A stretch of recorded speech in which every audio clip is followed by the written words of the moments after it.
This is the Crowdcrux Crowdfunding Podcast with Sal Briggman, where we cover everything you need to know to launch a successful crowdfunding campaign. We speak with proven entrepreneurs who've raised money from the crowd and want to teach you how to do the same. Stay tuned because we're about to reveal how to launch your dream project with your host, Sal Briggman. Before we get started with this podcast episode, I want to take a second to introduce you to my friends at Fulfillrite. If you need help shipping out your Kickstarter or Indiegogo perks or rewards, Fulfillrite is the absolute best company for you. I've been working with them for a while and I can vouch for their services. They make it dead simple and take all of the headache out of shipping out all of those boxes, all of those orders to your backers and your customers. If you want to check them out, go to fulfillrite.com at fulfillrite.com. What up, crowdfunders? Salvador Briggman here. Welcome back to the show. Welcome back to the Crowdfunding Demystified podcast. Hope you're having a great week thus far. This past weekend, I went to the beach. I also came down with a little bit of a cold, so if my voice sounds kind of strange, that's why. But man, beach days, I love beach. Going to Rockaway. Rockaway is like an hour from where I am in New York City. Really beautiful. Just can lay out, can go into the water, which was a little bit cold, but I hope that you had a good weekend and also a good week this week. So today I have a great interview for you, but the other thing I want to mention before we get into today's podcast episode is that if you are interested in getting a little bit more personal attention, you're interested in picking my brain when it comes to crowdfunding, and geez, I've been in this industry since 2012. I've done over 200 podcast episodes. I've helped many students launch their projects. Kickstarterforum.org, more than 8,000 members. I've written 6 books on this topic, YouTube channel, blog. Like, I have a lot of information and knowledge when it comes to crowdfunding, and I've seen a lot of different types of projects. So if you want to take advantage of that knowledge, you really want to use all of these information that I've stored up, these tactics, the things that I know that work, and I've also seen many different types of projects, so the ones that know that work for you. If you want to gain access to me directly, you want to do a one-on-one personal coaching call with me, you can go to the link that I'm about to mention. And I think that my goal with these coaching sessions is not only to be educational and to share with you what you need to do going forward, the best ways to spend your money and your time, what you're doing right, what you're doing wrong, all of this kind of stuff drawing on my experience. But I also really want my students to feel good. Like, I want you to feel amped up and excited the same way that I am. I want you to feel certain and confident going into your campaign. So a lot of the other stuff that I'll do on the calls not only is just sharing education, but also nailing down those parts of the process which you do feel a little bit uncertain about and trying to make you a little bit more confident going forward, and some practical ways to attack that. And sort of the mindset going into a campaign, because it can be really nerve-wracking. There can be a lot of, oh man, I don't know if this is going to work or not. I'm going to have to work long hours. You might be sleep deprived. So I think that's a really necessary component also of the call. But anyway, if you want to check out that link, it's crowdcrux.com/coaching.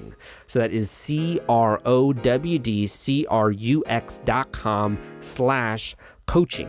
You just go there, you answer some of the questions that I have for you, which give me more information about you, about your campaign, about where you are, about your funding goals, so I can sort of tailor my advice to you specifically. And literally, every single person that I've ever done a coaching call with has been like, wow, that is amazing. Thank you so much. Tons of great info. Awesome, Sal. Like, I can't wait to let you know when I launch. And I also have many of my students who then transition into my longer term program. So it's definitely a great way to not only get to know me, also to get some great information. And also, I think setting yourself up for success, there's a lot to be said for that. So hope that you enjoy that. In addition, today's interview is great. It's coming up right after this.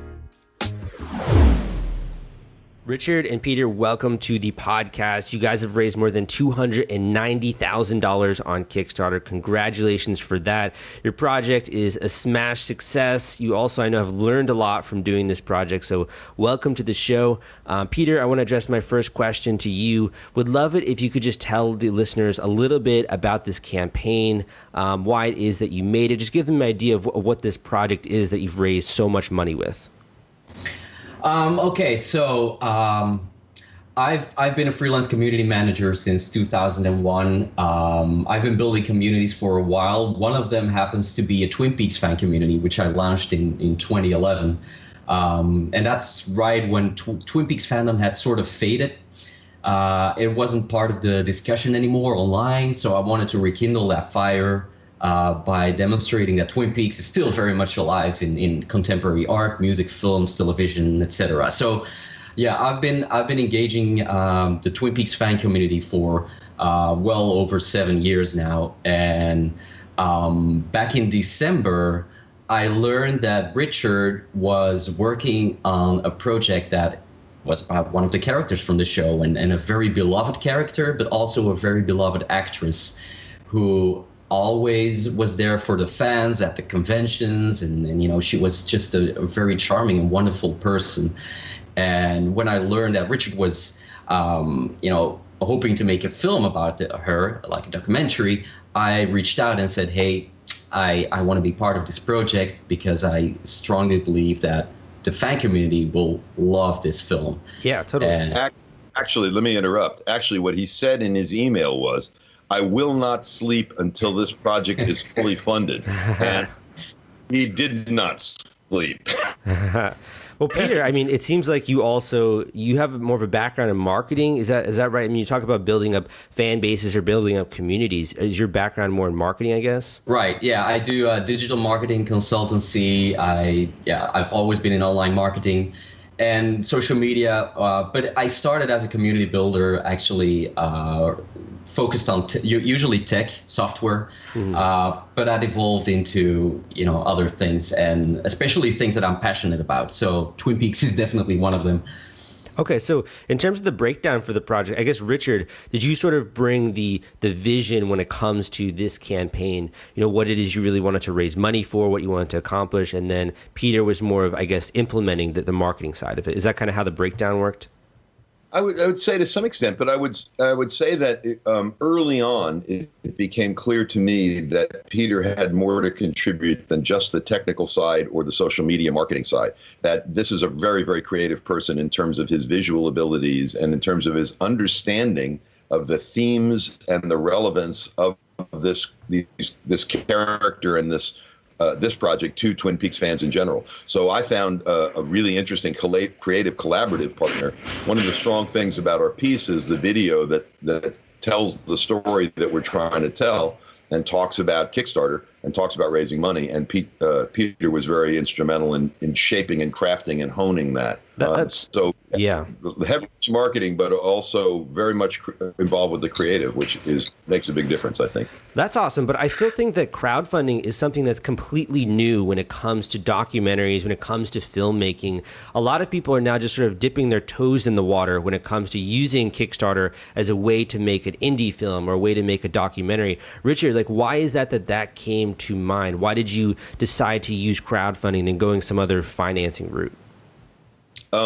It's a little bit complicated, actually. I felt when I first heard about Catherine Coulson, who plays the log lady, who passed 4 days after shooting her final scenes with David for Twin Peaks, I thought this was a shoo-in that some of the big companies were going to hear about it and give me money to make this film, which is what I wanted to do.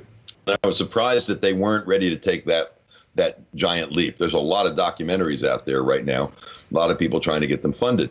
So it occurred to me that crowdfunding would be a way to do that. This is the first feature project from History of Cool, which is a production company, but also a much larger entity that's all about sort of documenting and preserving the coolest stuff we've ever created and making sure that people can find it in the midst of all the time, all media, all platforms marketing. And I thought we could cut through that with crowdfunding, and if we were successful, could build a community to help us build History of Cool as well. People who are like-minded, who believe in high-quality things that are specific, want to support it. So I jumped into crowdfunding with the hope of building a larger, building a base that would help us fund not just this project, but future ones. Totally. And that was okay. So Peter, you meet Richard. He has this great idea, great campaign, something that you also believe in. And then it sort of comes the hard part that you're going to actually launch one of these Kickstarter campaigns. I think there's sort of like this misnomer that like campaigns are just magically funded. You throw them on Kickstarter and just like fund it instantly. But I know there's a lot of work behind it. So what was going through your head, Peter, when it comes to preparing for the launch of this campaign?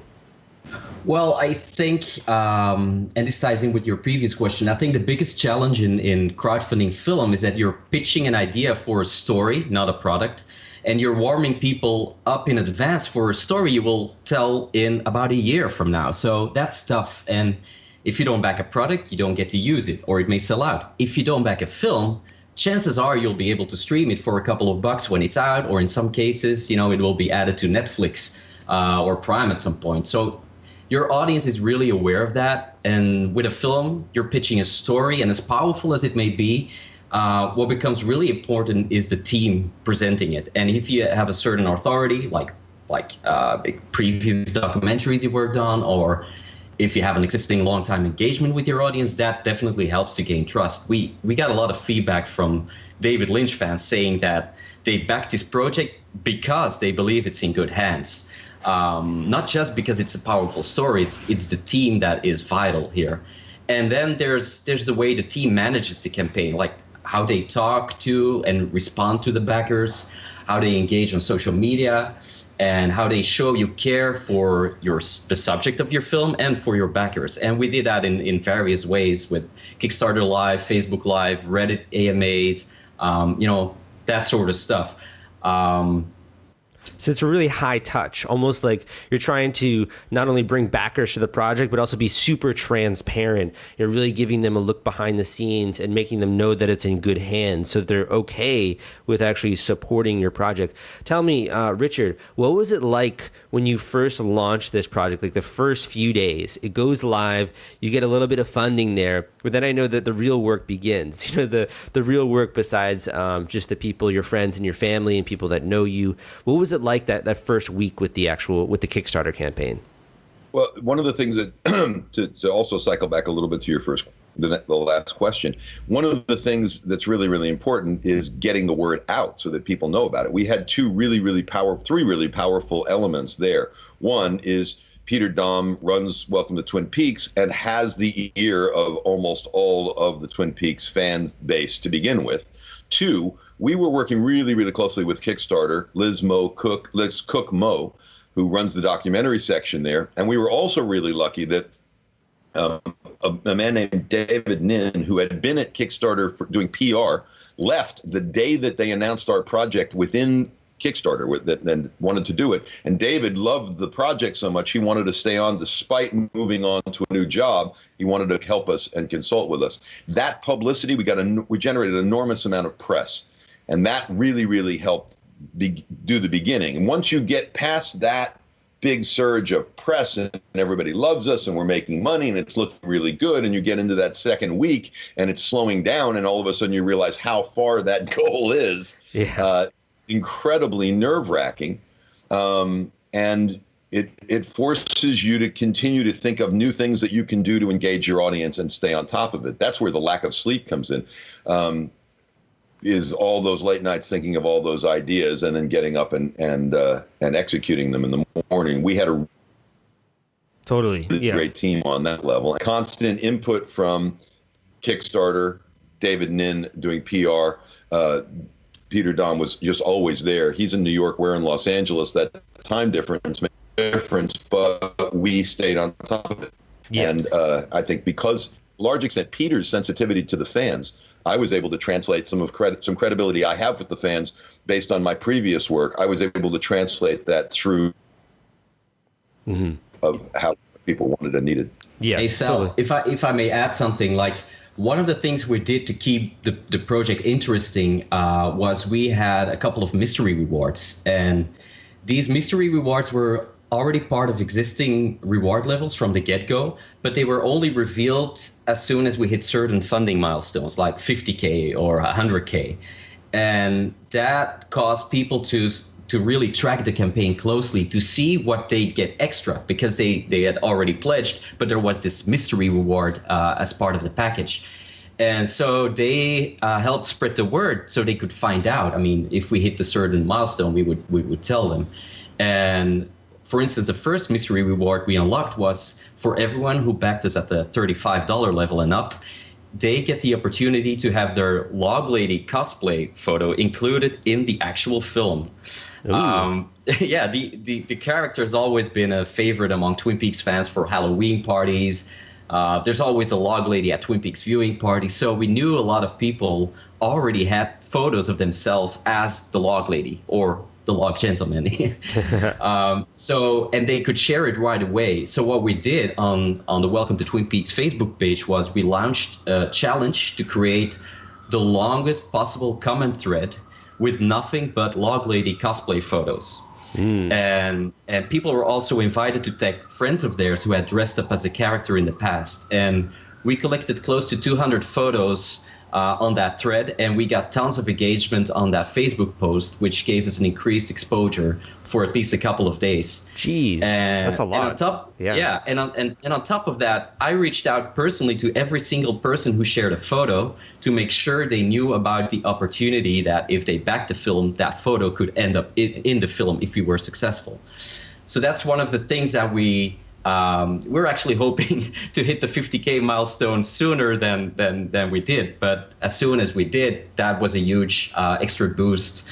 And we doubled the number of backers those days. So congratulations. That's awesome. Yeah, thanks. So it's kind of like almost like a stretch goal, but it's secret. So you're sort of creating that curiosity, and you're also getting people to participate in the project, not being like, hey guys, we really need your money or we need your funding. You're almost like building this community and this fun environment within the entire project. That's really neat. And this works because it's David Lynch, it's David Lynch fans, and he's all about mystery. So and people like the fans always want to discover the mystery and reveal the mystery. So that's sort of what we built into this campaign to keep them excited and curious. I had to interrupt this podcast episode because I want to introduce you to my friends at The Gadget Flow. Their product discovery platform reaches 22 million people per month. They've helped more than 5,000 crowdfunding campaigns thus far, and they have a social media following of more than 700,000 followers. If you want to gain access to their marketplace and list your own product, you can go to thegadgetflow.com/submit and list your project today.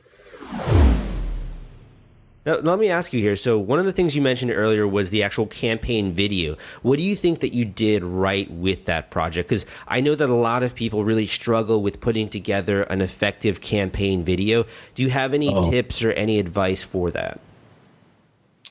I could answer that.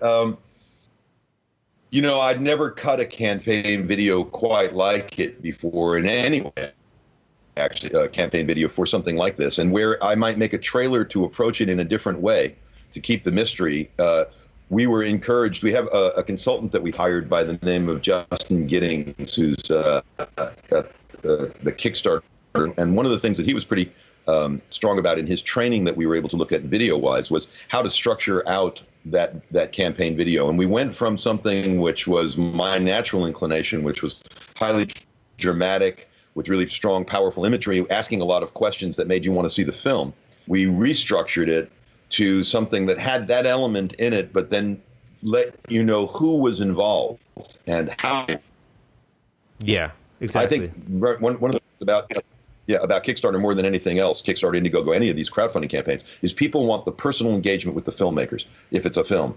Mm-hmm. And by letting them see who was in the office, what the office looked like, how we were approaching this, letting them see us half asleep or half awake, just that the intimate portrait of who was going to make this and why it was important to us seemed to make a big difference and make that campaign video all the more.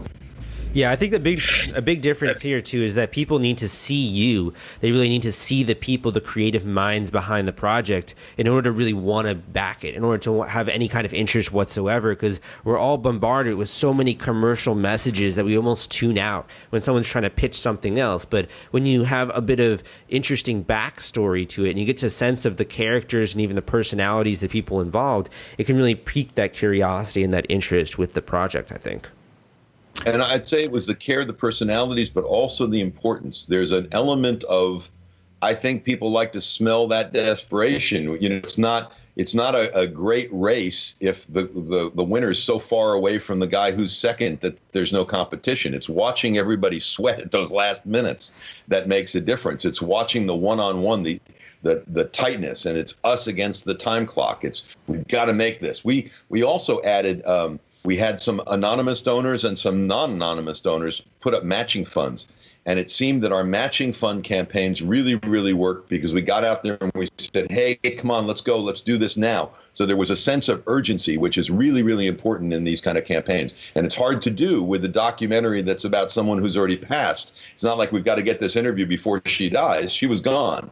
Yeah. So creating that urgency and getting people motivated immediately was something that I think was hard to do, but was effective for us eventually. Totally. So, Peter, let me ask you a question here. When it comes to the actual PR aspect of the project, you mentioned getting press. That's something that's really important. That's a way you can tap into an entirely new audience. You can also drive some traffic. Did you have any thoughts about that for those listeners in the community who are trying to raise money on Kickstarter? They're looking to maybe launch a project in a month or 2 months down the road. What advice do you have for them on the press outreach side? Right. So we spend most of our day zero and day one reaching out to press. This is an interesting topic. The press loves to write about David Lynch and Twin Peaks related work. So we were spoiled with coverage. This gives you a huge boost in morale. Your team, if you see there are 20 articles on day one.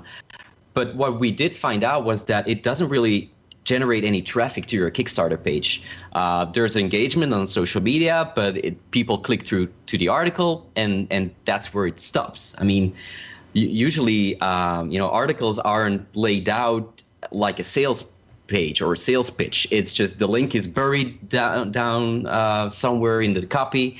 So even though we got massive coverage, it didn't really help us in terms of generating a backer. So in hindsight, I would have focused on securing one or two outlets in our niche, so people have something to share from a respectable site other than your source.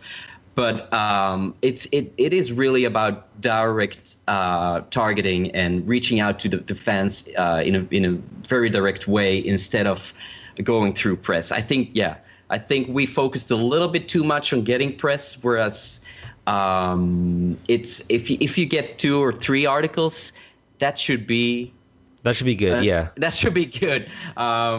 You guys went overboard. You had a lot of different media mentions I saw there on your page. So right, and what's important is actually getting that coverage towards the end of your campaign, and that's the tricky part because most of the press has already written about you, so they're not going to repeat, even though we tried. There's just one thing that we were able to pitch in our last 48 hours, and that was Johnny Jewel, who's the band leader of Chromatics. It's a very popular indie group. He contributed a 5-track EP with unreleased music, and he's big in the Twin Peaks world because he composed music for the latest season. So it was wonderful to have him donate music to the campaign, but what we pitched out to music sites in those final hours, and that was like, if this campaign doesn't get funded, this EP will never be released. It's like that's a good tease. That's a good tease. Yeah, so that really worked because we got 6 or 7 more articles written about us in a totally different niche. It was Brooklyn Vegan and music sites, Tiny Mixtapes. They covered the fact that it was an expiring music release, and that they really mentioned the urgency of this campaign, like get it funded or you will never hear this music. So that was a fun way to get coverage in the final hours. And I think that reminded many people about this campaign, because in the beginning, people check it out and they think, oh, they got a month left. This will get funded easily. But it's not as easy as everybody thinks. And getting that little breath at the end. Yeah, that was fun. I'm speaking to the crowdfunders in the audience who have already launched a Kickstarter campaign, or have actually even successfully run a campaign. And the reason is, I think you will understand this pain point most. And that is, when you finally do raise money on Kickstarter or Indiegogo, the hardest part is not collecting the cash. The hardest part is shipping out all of those perks and rewards to your backers. It is a nightmare, my friends. It's a lot of spreadsheets, it's a lot of headache, and it's a lot of stress. That's why I recommend BackerKit. If you have not heard of BackerKit, they help you collect surveys, they help you collect data, and the entire fulfillment process is just so much easier and so many less spreadsheets when you use their software. You can check them out at backerkit.com and use CrowdCrux for a special discount. I do think you guys are definitely leading the charge here. Like, just looking at this project, particularly film-related projects, I think you're leading the charge in terms of raising money under a genre that's more difficult, also raising money with all of these obstacles, having to get into something completely new, getting into social media, marketing, etc. So I think you're really leading the charge here. So I had one question. Would you have done anything differently? Would you have focused more then on your email list maybe, or on Facebook ads? Richard, would you have done anything differently with the project rather than, you mentioned doing a bit too much PR? Well, let me just again address your other question real quickly, and then segue into that. I disagree with Peter a little bit. Not that we've ever disagreed about anything before in a month long. There's an old saying that 50% of all the money you spend on advertising is wasted. You just never know which 50%. It's hard to know how much that press drove people if they didn't get driven immediately from that piece of press. So somebody might have seen an article and may not have clicked through to our site, but they may come back the next day, or they've seen a second piece of press which said, finally, let's do this. So I've also heard that it takes 7 impressions for someone to have of your product before they'll actually move and buy it. So I'm not sure I agree with Peter that the press was not as directly effective, or at least stepwise indirectly effective. The other thing that I would have done for myself is I would have organized my own emails better. I don't think that enough of my personal group of friends and family were except through Facebook, which was highly effective, through my own email campaigns. I don't think they were as effective as they could have been. And I think that one of the things I think we did smart, but maybe didn't pull the trigger on as well as we could have, is we had 4 or 5 different subsequent targets beyond Twin Peaks fans. Catherine Coulson was also in the Cinematography Guild, and I think we left on the table from the Star Trek movies and stuff that didn't really even understand that we're doing a movie about someone who was the first AC on Star Trek Wrath of Khan. I think there are women's organizations that would have supported this project. Mm-hmm. Totally. So there's a lot, I guess, in the way of other ways that you could have reached out to more demographics and more people. Yes. Right. I compare crowdfunding like juggling 30 balls, and it's unavoidable to drop a few because there's so much going on when you're live. And, there's always something you can do. Like at one point I had my phone in my left hand and I was growing the Instagram audience. I was using my desktop computer to grow the Facebook audience simultaneously, just like a click farm. So, and meanwhile, you realize I could be doing this, I could be doing that. So yeah, there's so much going on. If you can plan things in advance, do it. Our campaign was a little different in the fact that we wanted to have a surprise element when we launched. So we didn't really grow our audience beforehand, but although we had a teaser email list a couple of months ago, and we did some teasing here and there, but it's not like we were telling people before launch that we were going to do this. But for other projects, that's a big deal. You should create and grow your audience before you launch. Yeah. Cool. Well, so what is next for you guys? I mean, you have this massive project. You now have a bit of this crowd that you were trying to initially build up. You have people listening to you.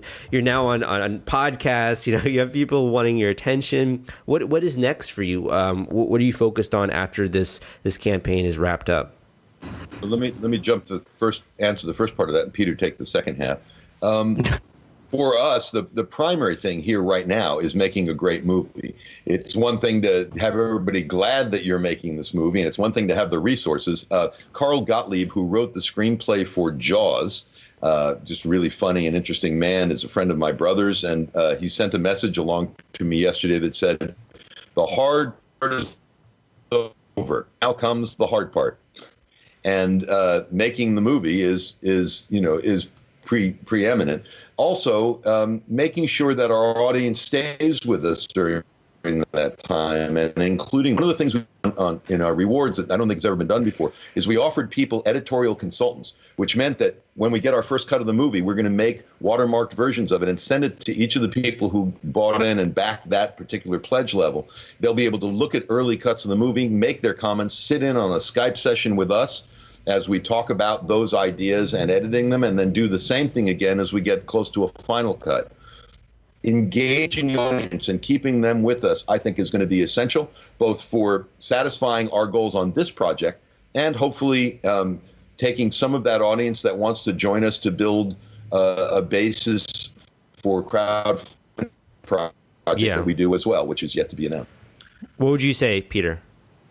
Well, yeah, I agree with Richard here. And just one thing I would like to add is that we have 1,751 backers, and among those are so many creative people, and we will definitely tap into their abilities, and because many of them have already offered us to help. Technically, graphically, visually, all those sort of things. So we will definitely, it's going to be an incredible journey to make this movie together with these 1,751 backers. And looking forward to it. Awesome. You're here. Well, yeah, I'm looking at your Kicktrack stats, your project. It looks like the entire trajectory. You guys were hustling. You were getting more and more backers. You were working to get press. So I think you deserve every single penny of this. And it's pretty clear that the community is really happy with the work you've done thus far. So I'm excited to also see this come out when it's live and when you make the movie. So I'm looking forward to that. But thank you so much for coming on the show and sharing some of these great tips, because I don't think a lot of people actually are willing to be as transparent as you were and talk about filming their documentary work or their film or their indie project. So thank you for coming on and sharing that with some of the listeners here today. Thank you. Thank you, Sal, and keep on doing the great work with your podcast. Thanks a lot, really man. Informative. Thank you. Thank you for listening to this episode of the Crowdfunding Demystified podcast. I'm sorry that this interview, there's a little bit of issues with the audio surrounding this one. I did my best to sort of make the audio good for you guys, but unfortunately, sometimes just the realities of doing a virtual interview, there's sometimes just, the audio is not always that great. So I apologize for that. I hope that the good tips and advice made up for it. But if you look into some of the other episodes on my show, they almost always have great audio, very good, good reception, good quality. So I rarely get complaints on audio, but I apologize if it was for this episode not so great. It's really all in the spirit of trying to bring good information to you guys.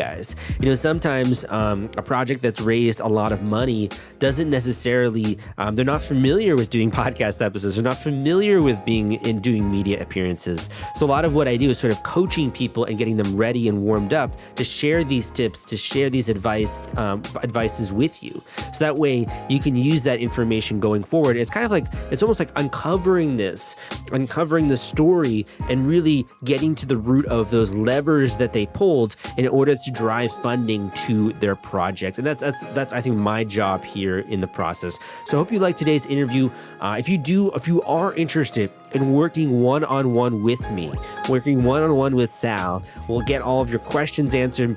We'll make sure that you're doing everything correctly. We'll make sure that there aren't any red flags with your project. We'll set your strategy together, the things you need to do going forward, some of the action items, really all of that, and sort of drawing on that experience which I've accumulated, having helped many different projects, having seen many different types of fundraisers for various amounts, whether that's $50,000, 6 figures, $1 million. There are a lot of different things that go into these different financial raises, and also the type of project that you have. Like my advice for a film campaign or someone who's trying to raise money for an indie publishing project is going to be really different when I'm giving advice to an entrepreneur who has a team around them and trying to launch more of a physical product into the world. So I really do tailor my advice there, and that's the best way to tap into my stored knowledge since the last 6 years, having helped many different project creators. So if that sounds good to you, you want to sign up for that, you can go to crowdcrux.com/coaching. That is crowdcrux.com/coaching. Just go through the questionnaire there. Let me know a little bit about you. Let me know a bit about the project. Let me know about your funding goal. All of those different types of questions are just designed to give me more context before our call. But literally, I have never had anyone who has said like, wow, that call really sucked. Almost 100% everyone has said, wow, that was a lot of information. That was a lot of value. Like, so thank you so much. I did not expect that. I always try to exceed expectations. You know, with the content that I bring on the podcast, with my passion, with my energy, with my articles, all the content I provide for you, usually people are very blown away. They're like, that's really good content. And I try to do the same, stay with that same philosophy when it comes to also dealing one-on-one with people and my coaching students. That's really what I try to bring. So if you're interested, would love to work with you. But if not, go and check out some of the other episodes that I got out there on this show. Lots of them. We have a really big archive, more than 200 episodes, tons of great information. So I really invite you to sort of sink your teeth in and to dive deep with some of these amazing entrepreneurs that have been on the show. Again, my name is Sal, and I'll see you next time.